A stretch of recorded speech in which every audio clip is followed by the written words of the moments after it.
Ex who dumped me because she thought I cheated now wants to get back in touch. Posted by you/Dunohat0do. So right from the start, she, 29F, is not entirely at fault here.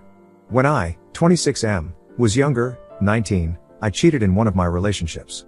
The circumstances don't matter, it could have been handled differently, I cheated and that's that. Fast forward, when I was 23, I met Alice. Alice was an absolute blast, I never really connected to another person like I did with her. We got serious from the second time we saw each other and started dating exclusively straight away. Even though it had been a while since my one and only time of cheating, I still felt like that was something you should disclose to anyone you're getting serious with. I told her about it, she talked, wanted to know more in depth about the situation, but ultimately it didn't matter for her because in her words I was a completely different person now. Here's where the trouble starts, her friends. They were all nice with me in the beginning, but as the relationship kept going on, nearing the 1-year mark, they grew kind of standoffish with me. I didn't really feel welcome or like I was part of the group if Alice and me went out with them somewhere. Then all of a sudden that changed, they were all welcoming to me, really friendly, hanging out and physically affectionate. I'm not that way myself, but I like it when others are that way with me, it shows they care, I guess. One day, Alice's best friend, Samantha, asks me to hang out for a bit. Samantha was someone who was always friendly with me, even during the short period when the others weren't. At one point, I even helped her get through her ex cheating on her, due to her knowing my past and wanting some different perspective on the matter. Anyway, I'm out with Samantha in the local park, just talking and waiting patiently for her to tell me what's wrong. Instead, she plants a kiss on me, and it's pretty intense. She grabbed me by the face and just tried to shove her tongue in my mouth. I pushed her off almost instantly. She starts saying she's sorry, that she didn't mean this to happen, etc. And so on, and quickly excuses herself and leaves. Meanwhile, I'm completely at a loss what happened and I don't call Alice straight away, I'm still kind of in shock. When I do end up calling Alice, I find out Samantha already called her and told her what happened, except not really. According to Samantha, I'm the one who kissed her first and started making out before she put a stop to things. Cue a lot of drama, a lot of name calling, a lot of begging on my part to be believed. But it didn't work. Alice and me were history. None of the people from her group of friends are even answering my calls or messages. I just wanted to know why this all happened. I don't get that. I don't get answers or closures. My girlfriend didn't believe me. She didn't even break up with me in person, it was over a phone call. So I sunk into a depression, no surprise. Couple of friends stuck by me, helped me get through, but for more than 2 years now, I have avoided any chance to meet new people, or if someone expressed an interest in me, I would just ignore it. I got an email yesterday from Alice, it's still here sitting on my screen. It starts off with a million apologies, because she found out the truth about what really happened recently. The whole thing with Samantha was premeditated. The whole effing friend group was in on it. They didn't like that Alice and I were getting serious, that we were talking about moving in together after being together for less than a year. Samantha decided to be the one to kiss me, because apparently I seemingly clicked the best with her out of all of them, and the cheating thing would be most believable that way. The others backed up her stories about how close we were at the group meetups. Yeah, I know, it's so effed up. Alice only found out about this a week ago from one of the people who had a falling out with the rest of the group, and on their way out, they wanted to blow up the whole thing with every dirty little secret they had. She tells me she hasn't dated anyone since we broke up, she didn't have the will to try again after our relationship, she just studied and worked and hung out with her friends. After she found out the truth, she says she cried for days, because she really did love me, even after the breakup, because a part of her couldn't believe it happened, the cheating. She's begging me to get together with her, even if only for just some closure, just for one date where she can apologize in person. I haven't responded yet, because I don't know what to say. For a year or more after the breakup, I effing dreamed of this happening, her finding out the truth, us coming back together better than ever. But now there's nothing. My heart didn't skip a beat, I don't feel anxiety or anticipation of any sort that might happen due to meeting her. To put it short, I don't know what to do. Do I agree to her request about meeting up? And if so, do I end up giving us two a go again? I'm not sure if I could. I'm not sure if I feel anything anymore for her. My best friend says that might be me just preemptively protecting myself from more hurt, but I don't know. /relevant comments. Commenter. I think you ought to meet at least once. Give her a chance to apologize in person. See if the spark is still there. If you don't, you will always wonder. But, be wary. She says she's sorry. She says she's cut her friends off and has nothing to do with them. Well, talk is cheap. Remember, she was friends with them for years. She may be just as toxic as they are.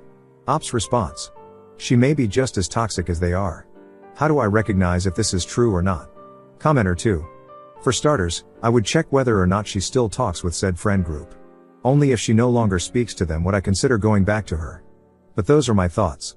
Commenter 3. I'm conflicted on this. On one hand, she chose to believe her collective group of friends before ever hearing your side of things.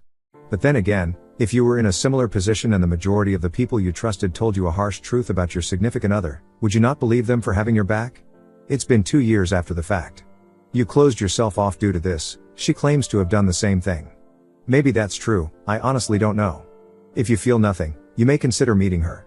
You don't really have anything to lose. I might suggest something different if you weren't so detached from dating, but seeing her might give you a sense of closure in order to either move on, or give what could have been another shot. I also suggest seeing if her claims of not seeing anyone in between are true. You were broken up, so she was technically free to do her thing, but considering the circumstances of your breakup, you may feel different if you choose to give it another shot and find out she lied about seeing other people. Ops response. But then again, if you were in a similar position and the majority of the people you trusted told you a harsh truth about your significant other, would you not believe them for having your back? I forgot to say that all of them are her childhood friends, people she's known for more than 20 years. It's not that I found her believing them over me to be implausible.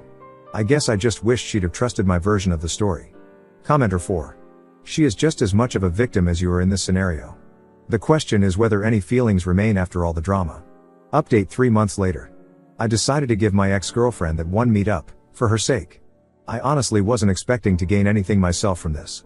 But I still remembered how much I cared for her, so I figured I could do this one thing and we could both move on with our lives. Meeting her in person, though, that was a whole different thing. I don't know how to describe this feeling, but it was quite like anticipation, like when you're just expecting something to happen and don't know if it's good or bad. Now that I look back on it, I know I was hoping for good. We talked a great deal when we met and ended up staying out for hours. A great deal of it was her sincerely apologizing for not believing me and breaking up with me over the phone without even giving me a chance, but in truth, I couldn't blame her and told her as much, since these were all people she grew up with. She didn't really have a reason to not believe them, since they never did this sort of thing before. This was followed by some crap talking of her former friends. That was kind of nice and we ended up having a few laughs over it, even though I could tell she was sad by what happened. She's only got 2 friends now, an older woman from her workplace and a girl her age from a hobby workshop.